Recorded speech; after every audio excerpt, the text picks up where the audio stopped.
This is Christina Applegate, by the way. I think one of the reasons that I fell in love with Melbourne was just these real pockets of different culture and people with different interests, what we can see and what people are doing. Damn, baby. What do you want to do next? Hello. We're finally here. Yeah, welcome. Welcome to Melbourne. So, can you first introduce yourself a bit? Yeah, sure. My name is Finn Diesel. Yeah, I was born and raised in a very small town in Wagga country called Woomera. Moved to Melbourne to study, moved around the world a little bit, travelled, and by day I am a digital product designer. So I design a lot of stuff. So I've lived in Melbourne on and off probably about 8 years total. The last time I came back here, it was just before COVID. I kind of survived. I post-lockdown went through a breakup. It was in a very long-term relationship. And since then, just been sort of thriving as a single person.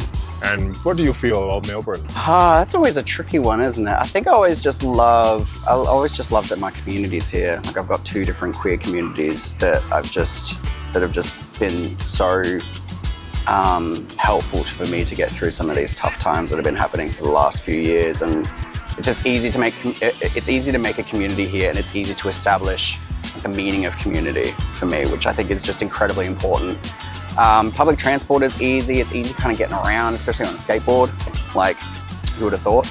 I just love the different scales. Like it's so big and wide and spans out to all of these different areas, but it's incredibly intimate at the same time, and it just has just these real pockets of different culture and people with different interests, and just to sort of express it quite uniquely, which I just really appreciate. And it's easy to get to them too, so yeah. So also you moving around with your skateboard? You can show me a bit? This is Christina Applegate, by the way. Ooh. Okay.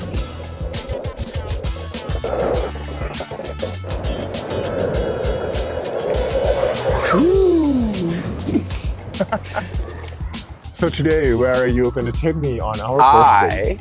We are going to go to Guildford Lane, which I usually take a lot of first dates. I think one of the reasons that I fell in love with Melbourne was there was this tourism ad that came out in the 2000s, and it used this song from Joanna Newsom. It was this story about this woman that had a big ball of yarn and was traveling around the city, and the yarn was getting sort of tangled in everything. It's just I just love this sort of very romantic idea of sort of getting tangled in the cityscape a little bit. It really did kind of capture just kind of how intimate everything is, you know? And Guildford Lane, I think, is quite symbolic of that, just because it's got a lot of good artwork as well, a lot of lovely cafes. Not only the intimate parts, but you can see easily just a lot of these towering buildings that just so contrasting, which I really love. Okay, so shall we go? Yes, please. Okay, let's go.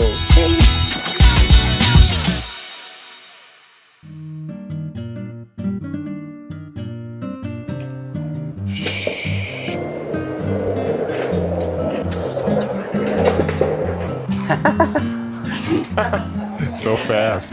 I know, yeah, downhill, isn't it? So we're already here. Show me around. This is Guildford Lane, welcome. One of the Melbourne laneways. I think I also just really love this place just because there's just this overgrowth of plants, which kind of reminds me of Japanese laneways a little bit as well. Yeah, and some new restaurants that I've never seen before, which I also love. That's what I also love about Melbourne.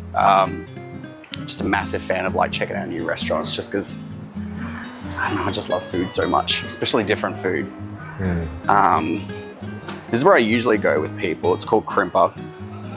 It's a really cute cafe. It's got kind of this industrial look about it. Yeah, and it's kind of also got a lot of Korean fusion as well, which I enjoy. I'm it's you know, every now and then we walk in, you're like, oh, there's japchae. It's it's a bit of a quirky bit, isn't it? Yeah. I love some of the posters that are up here, sort of talking about what we can see and what people are doing. Quite a lot of bumper stickers as well, which is just sort of I love how people have sort of instigated kind of their own version of graffiti in a way, which I really love. I love that. Oh, Tell me a bit about how you enter the spicy creator space. I know. Yeah, that's a good question. I think part of the reason why I started getting into the whole like posting online and stuff like that is because, you know, it was not long after I went through a breakup.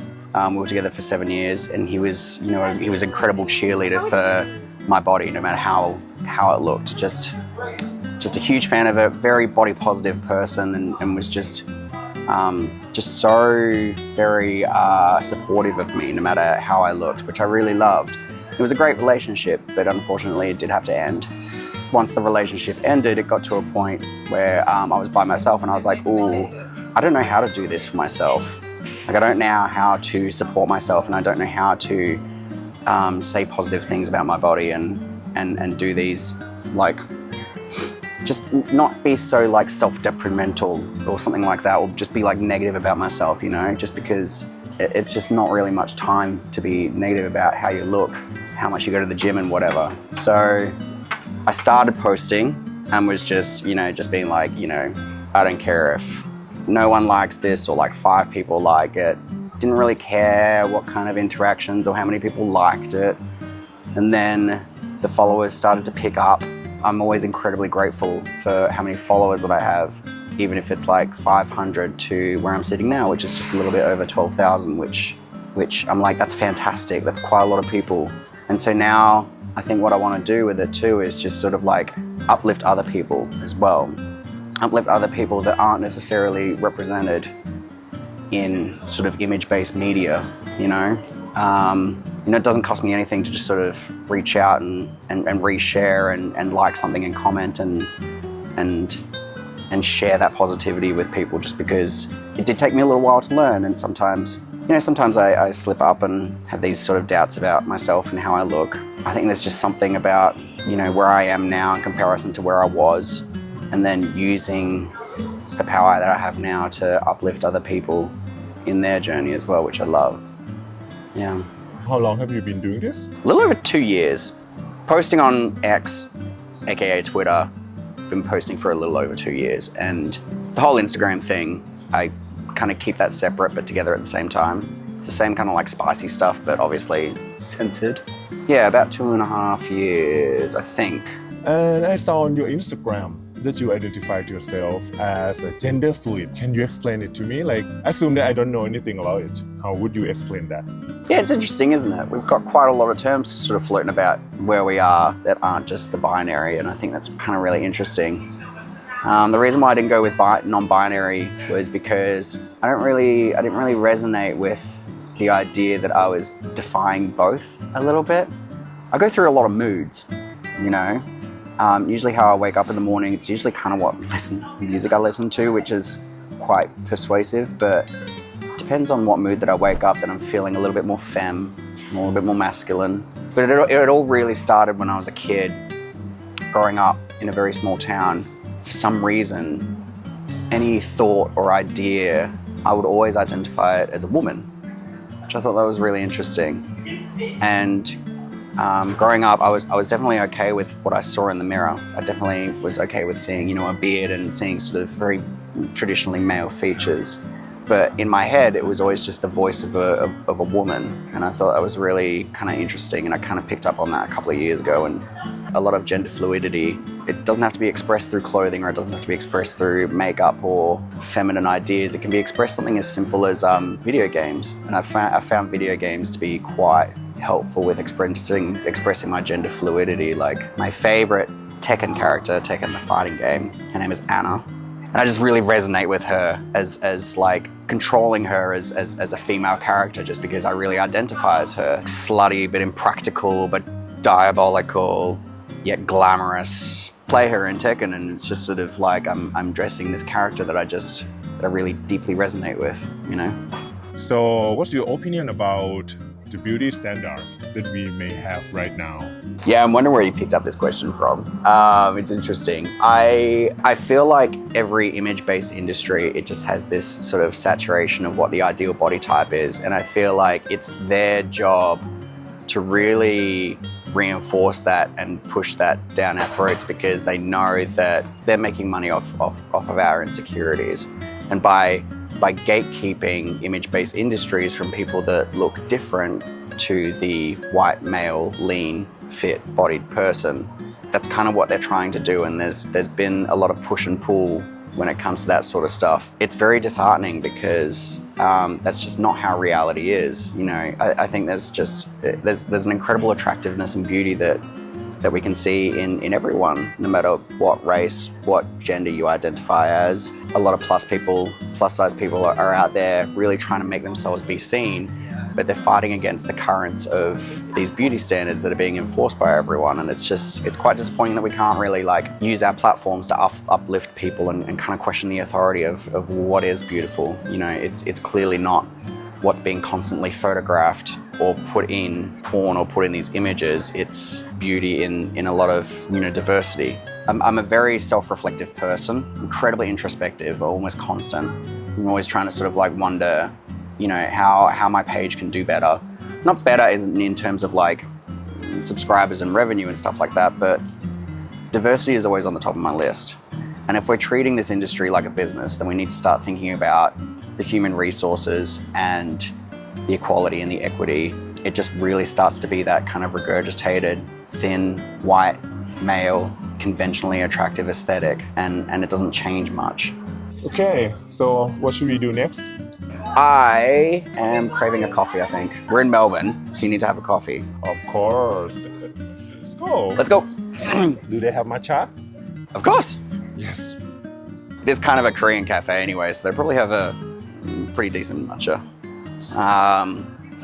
But you know me, I'm pretty basic. I think I'll just go for an O flat white. So Aussie. I know, so Aussie. So bogan. No worries. Oh, where should we go?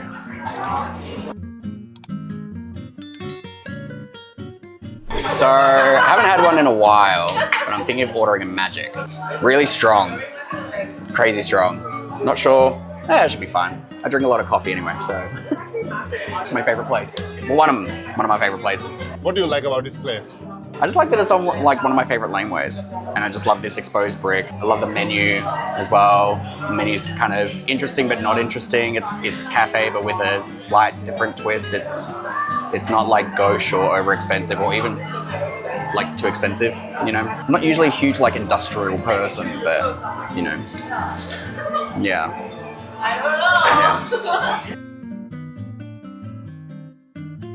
So this is magic? I wish you can smell through there because it smells so potent. Have this through a straw.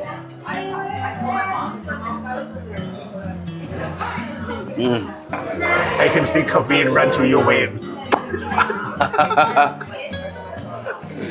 Damn, baby.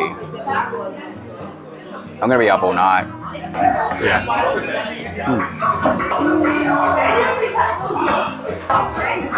So, what do you think of my favorite Melbourne spot? Oh, I love it. And matcha latte is good. I love it. It's good. You're awake again? Never been a huge fan of matcha, but I'm glad you liked it. No, it's a gorgeous place. Really glad I live here. What do you want to do next? Thanks for watching. Hit subscribe for more adventures and tell me in the comments who should I ask out for the first date next. Follow our socials for more content, links below. Bye bye!